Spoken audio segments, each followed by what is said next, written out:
Greetings, ladies and gentlemen. Justin Leeper here, just in to switch things up a little bit.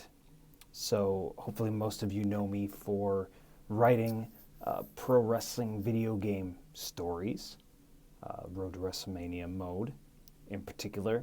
But today I want to tell you about a different kind of professional wrestling video game story. It's a little history lesson.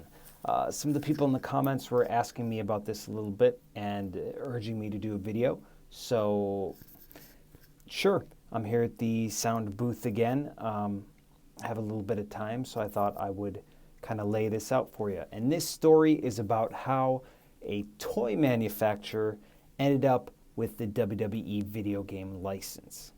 Now, those of you with a little bit of perspective can tell that I'm talking about Jakks Pacific, a toy maker. And so let's go back to the late 90s. Let's go back a little bit further than that. Let's go back to the mid 90s, back in the days of the Super Nintendo. Now, if you were a wrestling fan in the 16-bit era, you know that the games were crap. LJN was making them. LJN, terrible reputation. And the games were just button mashy and ugly and just plain not fun. In Japan, they were getting some Fire Pro games. We got terrible WWF games, but we also got pretty bad WCW games. It was just not a good time for pro wrestling games. So that changed when Acclaim got the WWE, I'll call it WWE from now on, WWE license. Acclaim, maybe not the best reputation themselves. Most of the games that they were putting out that were good were kind of arcade ports by Midway, stuff like NBA Jam, Mortal Kombat. But in the day of the PlayStation and N64, they did right by us wrestling fans. They put out first WWF Warzone, followed by WWF Attitude, and they kind of blew us away. I mean, in hindsight, history's not kind to them. They didn't play very well. But I remember getting Warzone for my PS1, and it looked like the wrestlers. It was, 3D polygon graphics, great audio, the real theme songs, voice snippets from the actual talent. Yes, you had to go like down, left, up, circle just to do an arm drag, but it was worth memorizing that stuff, worth practicing to get good at, because it felt like a wrestling game, as did Warzone. And they also came out to N64, so they did a good job there. So here Acclaim's doing good business with WWE, and it comes time to renew this license. And they figure, well, this is a no-brainer. We're doing good business, they're doing good business, everybody's making money. Let's keep growing this.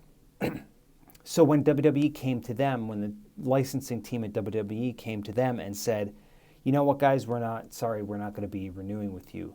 I mean, Acclaim's jaws dropped, right? They thought this is getting us back on the winning trail, and now we're being cut off. We're looking to tag WWE, and they just jumped off the apron and went backstage. And it surprised everybody. And what surprised people even more was who got the license after them. So it wasn't EA, who is so well known for sports.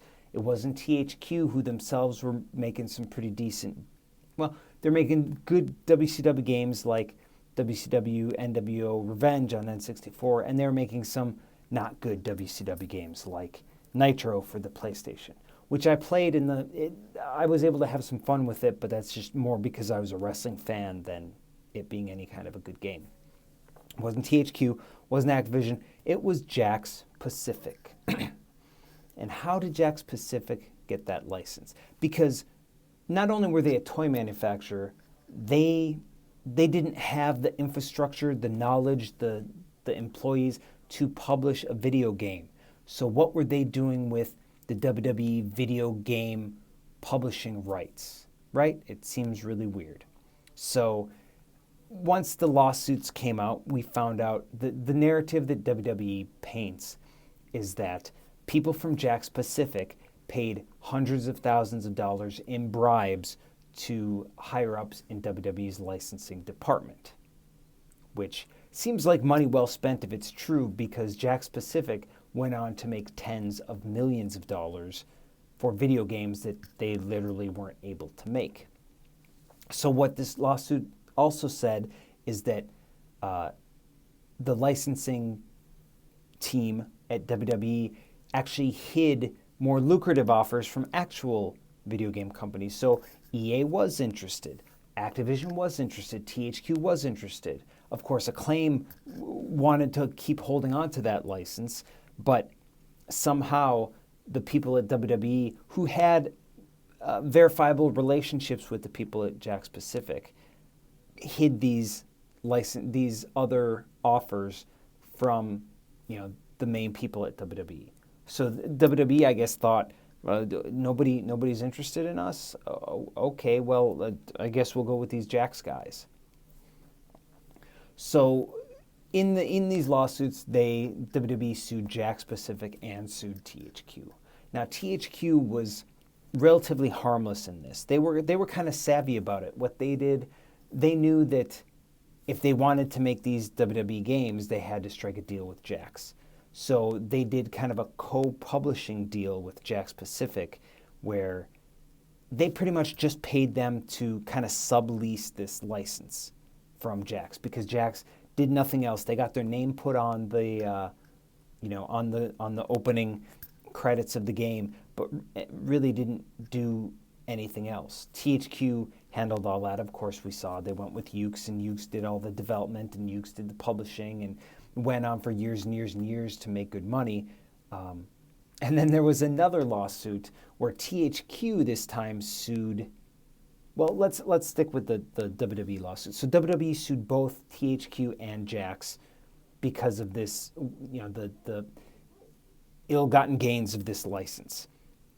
Now, I don't know exactly what happened with this. I'm sure it was, kind of struck deals or whatever. But WWE knew that they were doing good business with THQ. They didn't want to lose them as a partner, like they lost Acclaim, because these were really good games, and Yuke's was putting them out consistently and on multiple platforms. I can't imagine the kind of money that WWE was raking in when there was a GameCube game, and there was maybe a GBA game, and there was an Xbox game, and there was the PlayStation series. So they knew that was good.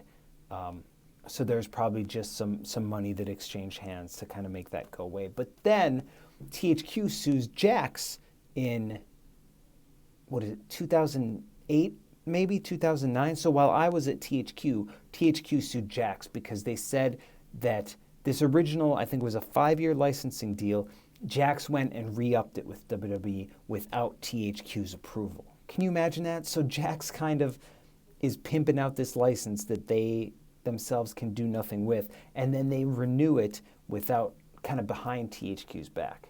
So crazily enough, what I think the result of that lawsuit against Jakks is that THQ paid Jakks. THQ, I believe, paid Jakks, I think, $20 million to get them out and basically say, okay, from now, here's your lump sum, get the hell out, and from now on we are working with WWE, just the two of us. And Jakks was like, all right, that's cool. They went on to put out some weird plug and play stuff that I don't know if it was any good or not, but they were kind of interesting. The things where you just plug right into the TV and you get the joystick with the multiple games or whatever on it. So that happened, and I don't know if a lot of people know that. Again, this is me one take spitball and remembering this stuff. So I'm sorry if some of the facts don't end up matching reality, or some of my interpretations of facts aren't really what happened. But that's the basic gist of it. And if you look at what happened from then on, you see Activision, who was interested, they never made a wrestling game. They stuck to extreme sports, and it did pretty well for them for quite a while, and moved on with Call of Duty and Guitar Hero and other franchises. EA went on and they took the WCW license that THQ had before this, and they signed for 5 years with WCW, and it did not go very well. I mean, this is the company and the license that put out WCW Backstage Assault, which was a wrestling game with no wrestling ring. Let's remember that when we think about EA. And of course, THQ went on to make WWE games until they were gone, and now we're stuck with 2K and WWE. I'd be interested to find out the terms of this license and how long it lasts. And we all say that we think that it's supposed to be a game a year, which I imagine it is, but I don't have the paperwork in front of me to know that for sure. But hey, wanted to tell you guys about this little Jack specific story, a little interesting tidbit in the history of WWE video games. Thanks for watching. Please thumb me in the eye if you like this, and subscribe if you haven't already. And check out my Road to WrestleMania director commentaries or other fine video content that I've provided for you all free of charge through the goodness of my heart.